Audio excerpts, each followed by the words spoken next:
کیا یہ کہیں سے ہار ماننے والے لگتے ہیں؟ صرف ایک دن قبل انتخابات ان کے ہاتھوں سے نکلتے ہوئے نظر آ رہے تھے، لیکن آج ان کے حامی ان کے نام کے نعرے لگا رہے ہیں اور بنیامن نتنیاہو اپنی فتح کی خوشی منا رہے ہیں۔ تمام مشکلات کے باوجود لیکود پارٹی نے فتح حاصل کر لی ہے۔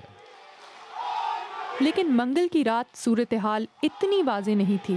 ابتدائی انتخابی جائزوں میں کہا گیا تھا کہ حکمران جماعت لیکود پارٹی اور اس کی مخالف زائنسٹ یونین کے درمیان کانٹے کا مقابلہ ہے، لیکن وہ غلط نکلے۔ لیکود پارٹی نے 30 نشستیں حاصل کر لی ہیں، جن سے دائیں بازو کا ایک مضبوط اتحاد بنے گا۔ دوسری جانب زائنسٹ یونین کے لیے رات لمبی تھی۔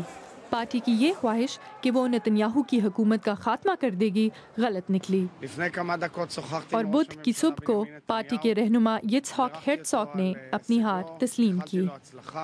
میں اسرائیلی لوگوں پر یہ بات واضح کرنا چاہتا ہوں کہ ہمارے مسائل اور چیلنجز ویسے کے ویسے ہیں، کچھ نہیں بدلا۔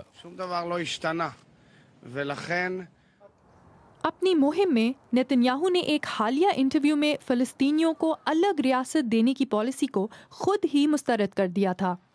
ان کا یہ بیان انتہائی دائیں بازو کے ووٹ حاصل کرنے کی کوشش تھی۔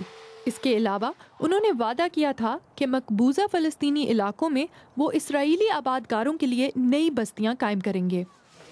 انہوں نے اسرائیلیوں کو یہ وارننگ بھی دی تھی کہ اس بار اسرائیل کے عرب شہری بھی اپنے ووٹ دے رہے ہیں اور اس لیے تمام اسرائیلیوں کو اپنے ووٹ لازمی ڈالنے چاہیے۔